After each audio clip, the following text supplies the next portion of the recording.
5.10 सौता। सौता छत्तीसगढ़ की एक अल्पसंख्यक जनजाति है। उड़ीसा में भी इनकी जनसंख्या पाई जाती है। 2011 की जनगणना में छत्तीसगढ़ में इनकी जनसंख्या 3,502 दर्शाई गई है। इनमें पुरुष 1,760 तथा स्त्रियां 1,742 थी। छत्तीसगढ़ में इनका मुख्य निवास क्षेत्र सूरजपुर, सरगुजा, बिलासपुर तथा कोरबा जिला है। रायगढ़ जिले में भी इनकी कुछ जनसंख्या निवासरत है। सौता जनजाति की उत्पत्ति के संबंध में ऐतिहासिक अभिलेख नहीं है। दंतकथाओं के आधार पर इनकी उत्पत्ति उड़ीसा के जगन्नाथपुरी से बताते हैं। पुरी के राजा की सेना में 2 भाई वीर सिपाही जो खंड्यात जाति के थे। इनमें छोटा भाई स्थानीय आदिवासी महिला से विवाह किया, बड़ा भाई इसे अलग कर दिया। इसकी संतानें सौता कहलाई। दूसरी दंतकथा अनुसार आदिवासी समूह के कुछ सदस्यों ने जाति से अलग होकर नई जाति का निर्माण किया जो सौता कहलाया। सौता जनजाति सामान्यतः अन्य जनजातियों जैसे गोंड, धनवार, कंवर आदि के साथ ग्राम में निवास करते हैं। अन्य जनजातियों की तुलना में इनके कम परिवार ग्राम में पाए जाते हैं। ग्राम के बीचों बीच कच्चा रास्ता होता है जिसके दोनों किनारे कतार में मिट्टी के घर होते हैं। घर की छप्पर घास भूस या देसी खपरेल की होती है।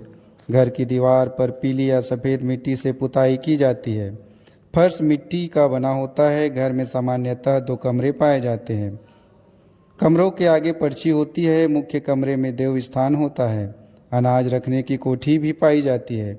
कपड़े, रसोई के बर्तन, चारपाई, कृषि उपकरण आदि इनके प्रमुख घरेलू वस्तुएं हैं। जानवरों के लिए घर के बाजू में कोठा होता है। स्त्रियां प्रतिदिन सुबह उठकर घर की साफ सफाई करती है। घर के फर्श को 2-3 दिन के अंतराल में गोबर से लिपती है। पुरुष तथा महिलाएं सुबह दांतों की सफाई बबूल, नीम या हर्रे की दातून से करते हैं। प्रतिदिन स्नान करते हैं। शरीर से मैल निकालने के लिए पत्थर के छोटे टुकड़े से शरीर को रगड़ते हैं। काली या पीली मिट्टी चिकनी से बाल धोकर बालों में मूंगफली, गुल्ली, नीम आदि का तेल लगाकर कंघी करते हैं। स्त्रियां चूड़ा बनाती है। स्त्रियां गहनों की शौकीन होती है। पैर में साटी, पैर पट्टी, कमर में करधन, पैर की उंगलियों में बिछिया, हाथ की कलाई में कांच की चूड़ियाँ, पटा, बाहों में पहुँची, गले में सूड़ा, रुपया माला, चैन माला, कान में किनवा, नाक में फूली पहनती है। गोदना की शौकीन होती है। गोदना को शरीर के साथ जाने वाली स्थायी गहना मानते हैं। पुरुषों के वस्त्र मुख्यतः पंचा, सलूका, बंडी, धोती, कुर्ता है। स्त्रियां लुगरा पोलका पहनती है। इनका मुख्य भोजन कोदो या चावल का भात, मौसमी सब्जियां, उड़द, मूंग, कुल्थी की दाल है। इनका आर्थिक जीवन मुख्यतः कृषि मजदूरी, जंगली उपज संग्रह, शिकार तथा बर्तन बनाने पर आधारित है। इस जनजाति के लोग कोदो, कुटकी, धान, मूंग, उड़द, अरहर, तिवड़ा, तिल आदि की खेती करते हैं। जंगल से महुआ, चार, गोंद, तेंदुपत्ता, हर्रा, लाख आदि एकत्र कर स्थानीय बाजार में बेचते हैं। जिनके पास कृषि भूमि कम है वे अन्य जनजातियों जैसे कंवर, गोड़ के घर मजदूरी भी करते हैं। बांस से टोकरा टोकरी निर्माण कर बेचते हैं। पहले छोटे छोटे जानवरों का शिकार भी करते थे, किंतु वर्तमान में प्रतिबंध होने के कारण शिकार नहीं करते। वर्षा ऋतु में अपने उपयोग के लिए मछली पकड़ लेते हैं। सौता समाज प्रतिवंशी, प्रतिसत्तात्मक, प्रतिनिवास स्थानीय परंपरा पर आधारित है। 2 उपजातियां क्रमशः छत्तीसगढ़िया और उड़िया में विभक्त हैं, जो 7-8 पीढ़ी से छत्तीसगढ़ में निवास कर रहे हैं। छत्तीसगढ़ी बोली बोलते हैं। वे छत्तीसगढ़िया सौता कहलाते हैं। जिनके पूर्वज 2-3 पीढ़ी में उड़ीसा से छत्तीसगढ़ में प्रवासित होकर रह रहे हैं, घर में उड़िया बोली बोलते हैं। उड़िया सौता कहलाते हैं। इनके प्रमुख गोत्र धुरवा, पोंद्रू, मरकाम, सोनवानी, तेलासी है। संतानोत्पत्ति को भगवान की देन मानते हैं। रसवाला स्त्री को अपवित्र माना जाता है। खाना बनाना, पानी भरना, पूजा कार्य नहीं करती। इस जनजाति की गर्भवती महिलाएं प्रसव के दिन तक अपनी आर्थिक व सामाजिक कार्य संपन्न करती है। गर्भावस्था में कोई संस्कार नहीं किया जाता। प्रसव घर में ही स्थानीय सुईनदाई कराती है।